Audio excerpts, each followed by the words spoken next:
नमस्कार. कधी असा विचार करून पाहिलंय का की एका लहानशा बियाला कसं कळतं की तिला एक मोठं झाड व्हायचंय, किंवा मानवी पेशीला हे कसं कळतं की तिला हृदयाचा भाग बनायचाय की मेंदूचा? चला आज याच गोष्टीचा विचार करूया. आपल्या प्रत्येकाच्या आत, खरं तर प्रत्येक सजीवाच्या आत एक रहस्य दडलेलं आहे. एक गुप्त भाषा जी ठरवते की आपण कोण आहोत. आपल्या डोळ्यांचा रंग काय असेल, आपली उंची किती असेल आणि बरंच काही. ही आहे आपल्या जीवनाची मूळ रचना, एक मास्टर ब्ल्यूप्रिंट. आणि हे रहस्य काही फक्त पुस्तकातली संकल्पना नाहीये, ते आपल्या आजूबाजूला सगळीकडे आहे. डॉली नावाच्या मेंढीच्या क्लोनिंगसारख्या आश्चर्यकारक प्रयोगांपासून जे एक तंतोतंत अनुवांशिक प्रत होती, ते आपल्या फिंगरप्रिंटसारख्या अद्वितीय ओळखीपर्यंत जे आपल्याला इतरांपेक्षा वेगळं बनवतं, ह्या प्रत्येक गोष्टीची किल्ली ह्याच रहस्यात आहे. तर मग हे शक्तिशाली रहस्य आहे तरी काय? चला तर मग या मूलभूत आराखड्याच्या अगदी आत डोकावून पाहूया आणि त्याची रहस्य एक एक करून उलगडूया. हे रहस्य आहे डीऑक्सीरायबोन्यूक्लिक ॲसिड. हो, नाव थोडंसं अवघड वाटतंय नाही का? म्हणूनच आपण त्याला त्याच्या प्रसिद्ध टोपणनावाने म्हणजेच DNA असं ओळखतो. हा तो रेणू आहे ज्यात प्रत्येक सजीवांसाठी अद्वितीय अनुवांशिक सूचना असतात, आणि या सगळ्या सूचना आपल्या पेशींच्या केंद्रकात अगदी सुरक्षितपणे बंद असतात. आता DNA कसा दिसतो याची कल्पना करणं खूप सोपं आहे. विचार करा की ही एक लांब अशी पिळवटलेली शिडी आहे, किंवा मग मोत्यांची एक सुंदर माळ. जशी एखादी माळ अनेक लहान लहान मोत्यांनी बनते, तसाच DNA अनेक लहान घटकांच्या पुनरावृत्तीने बनतो. मग आता जरा अजून जवळून पाहूया आणि या अविश्वसनीय रेणूची रचना नेमकी कशी आहे ते समजून घेऊया. हे मोती नक्की बनलेत तरी कशाचे? या प्रत्येक मोत्याला, किंवा आपण म्हणू की प्रत्येक घटकाला न्यूक्लियोटाइड असं म्हणतात. न्यूक्लियोटाइड हा DNAचा खरा पाया आहे, त्याचा बिल्डिंग ब्लॉक. तो फक्त DNAला त्याचा आकारच देत नाही, तर तोच भाग आहे जो खरं काम करतो. आता ही स्लाइड बघा, फारच इंटरेस्टिंग आहे. प्रत्येक न्यूक्लियोटाइड 3 गोष्टींनी बनलेला असतो. एक डीऑक्सीरायबोज नावाची 5 कार्बन शर्करा, जी रचनेचा आधार आहे. दुसरा फॉस्फेट गट, जो DNAला त्याचा थोडासा अम्लीय स्वभाव देतो.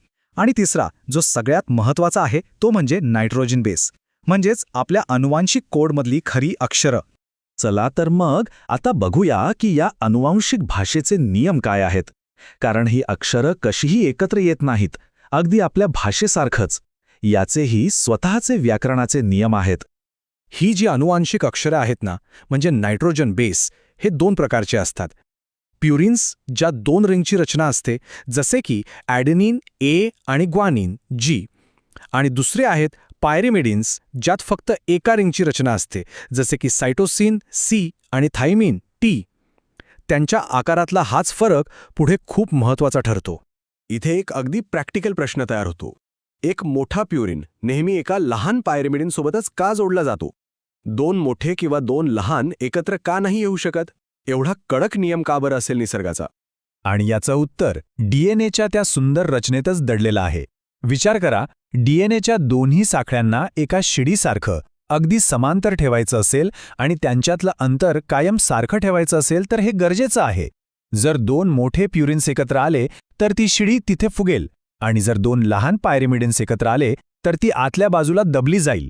त्यामुळे इथे एक परफेक्ट फिट असणं खूप आवश्यक आहे. तर सगळ्यात महत्त्वाचा मुद्दा हाच आहे की जोड्या बनवण्याचे हे नियम ठरलेले आहेत आणि ते कधीच बदलत नाहीत. ॲडिनिन A नेहमी थायमिन T सोबतच आणि ग्वानिन G नेहमी सायटोसिन C सोबत. हीच ती कॉम्प्लिमेंटरी बेस पेअरिंग जी संपूर्ण अनुवांशिक भाषेचा पाया आहे. खरं तर याचमुळे जीवन शक्य होतं. ठीक आहे, आता आपल्याकडे ही ब्ल्यूप्रिंट तर तयार आहे, पण या सूचना पेशीच्या कारखान्यापर्यंत म्हणजे रायबोझोमपर्यंत पोहोचणार कशा? इथे आपल्याला एका मेसेंजरची, एका संदेशवाहकाची गरज पडते.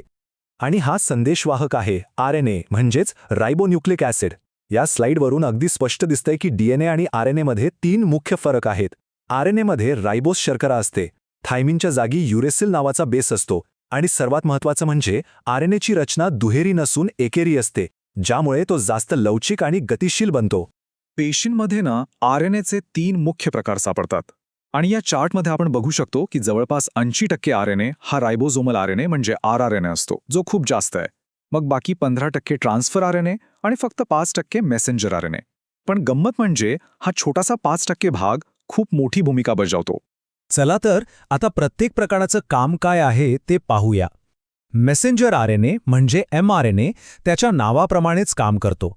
तो डीएनएकडून अनुवांशिक संदेशाची एक कॉपी बनवतो आणि ती केंद्रकातून बाहेर रायबोझोमकडे घेऊन जातो, अगदी जसा एखादा पोस्टमन महत्वाचं पत्र पोचवतो. नंतर येतो रायबोझोमल आरएनए किंवा आरआरएनए.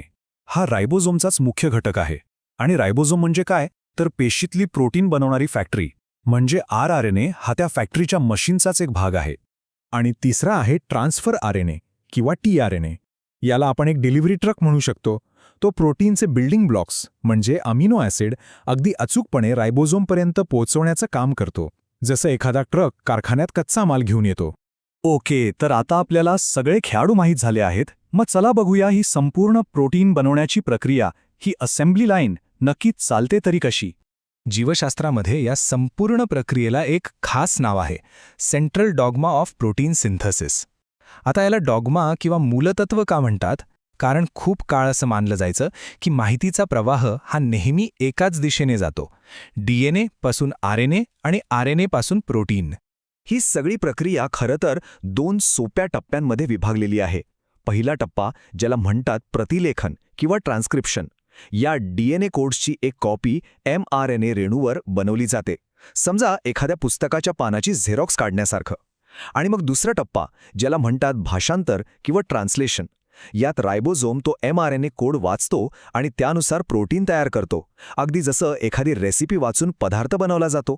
म्हणजे थोडक्यात सांगायचं तर डीएनएमधल्या ब्लूप्रिंटचं प्रतिलेखन एका संदेशात होतं आणि मग त्या संदेशाचं भाषांतर एका अंतिम उत्पादनात म्हणजे प्रोटीनमध्ये होतं. माहितीचा हा जो प्रवाह आहे ना, हाच जीवनाचा आधार आहे. प्रत्येक सजीवाच्या आत हे काम अविरतपणे चालू असतं. आणि आता जाता जाता एक विचार करायला लावणारा प्रश्न.